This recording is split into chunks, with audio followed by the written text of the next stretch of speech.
Salam alaikum, j'espère que vous allez bien. Bon, notre cours d'aujourd'hui c'est les verbes d'état et les verbes d'action. درسنا اليوم هو أفعال الحركة وأفعال الحالة. On classe les verbes en deux catégories, les verbes d'action et les verbes d'état. يعني نقوم بتصنيف الأفعال إلى نوعان، أفعال الحالة وأفعال الحركة. On va débuter maintenant avec les verbes d'action. سوف نبدأ درسنا اليوم بأفعال الحركة. Les verbes d'action expriment une action faite ou subie par le sujet. يعني أفعال الحركة هي أفعال التي تعبر عن فعل أو حركة قام بها الفاعل أو خضع لها الفاعل.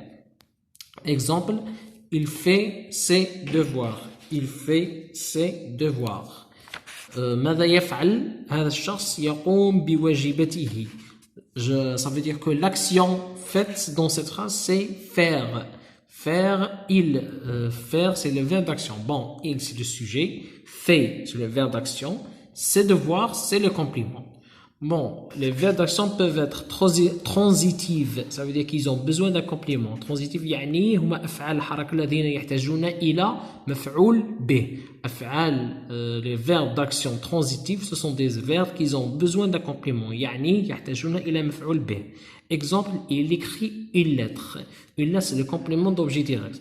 Bon, dans nos prochains cours, Inch'Allah, on va parler du complément d'objet direct, اللي هو المفعول به. لكن في هذا المثال أفعال الحركة transitif, يعني les verbes d'action transitifs يحتاجون إلى مفعول به. Ou les verbes d'action intransitifs n'ont pas besoin d'un complément. يعني لا يحتاجون إلى مفعول به. Par exemple, il pleut. Il c'est le sujet, pleut c'est le verbe d'action. Je c'est le sujet, dors c'est le verbe d'action. يعني أنا أرقد والشتاء تصب. Bon, arrêtez. Bon, voici quelques exemples sur le verbe d'action. Arrêter, choisir, conclure, déterminer, éliminer. On passe maintenant à la deuxième partie de notre cours. Les verbes d'état. Les verbes d'état expriment un état ou une manière d'être du sujet. يعني أفعال الحالة هما أفعال التي تبين لنا حالة الفعل أو الحالة التي يخضع لها الفاعل. Comme par exemple, l'enfant semble fragile. Comment il est l'enfant? Il semble fragile. كيف هو الطفل؟ الطفل يبدو ضعيفا. L'enfant c'est le sujet, semble c'est le verbe d'état, fragile c'est l'attribut du sujet, ça veut dire هو صفة الفاعل أو صفة الفاعل. Bon, les verbes d'état sont être, paraître, sembler, demeurer, devenir, rester. Bon, c'était notre cours à propos du verbe d'état et des verbes d'action. On va passer maintenant aux exercices, Inch'Allah. Voici quelques exemples. Saïd a regardé les photos. Qu'est-ce qu'il a fait Saïd? Il a regardé les photos. ماذا فعل سعيد؟ لقد قام بالنظر للصور. A regarder, il a fait une action. Ça veut dire c'est un verbe d'action. Les enfants deviennent obéissants. Comme ils sont les enfants, ils deviennent obéissants. يعني les enfants c'est le sujet, deviennent c'est le verbe d'état, obéissant c'est l'attribut du sujet. Il y a صفة الفعل. Deviennent c'est le verbe d'état.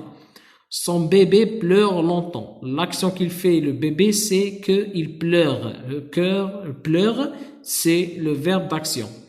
Le canapé paraît confortable. Comment il est le canapé? Il paraît confortable. كيف هي الأريكة؟ هي مريحة.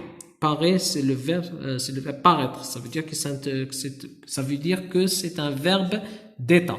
Bon, on va passer maintenant aux deux exemples de verbes d'action. On a Saïd a regardé les photos. Bon, Saïd c'est le sujet, comme on le sait. A regarder, c'est le verbe d'action. Le complément c'est les photos. Ça veut dire que dans cet exemple, c'est le verbe d'action, c'est un verbe d'action transitif car il y a le complément qui est les photos. Les photos c'est un complément d'objet direct اللي هو المفعول به. À regarder c'est un verbe transitif لأنه يحتاج إلى مفعول به. Transitif يحتاج إلى مفعول به.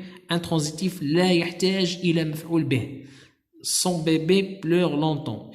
أيضا في هذا المثال c'est le verbe d'action pleure, il est transitif car il a besoin d'un complément لأنه يحتاج إلى مفعول به. Bon voilà, c'était notre cours à propos des verbes d'état et des verbes action. Merci de m'avoir toléré. C'était Aïcha Mohamed Al-Amin. Gardez la pêche et صحة رمضانكم إن شاء الله.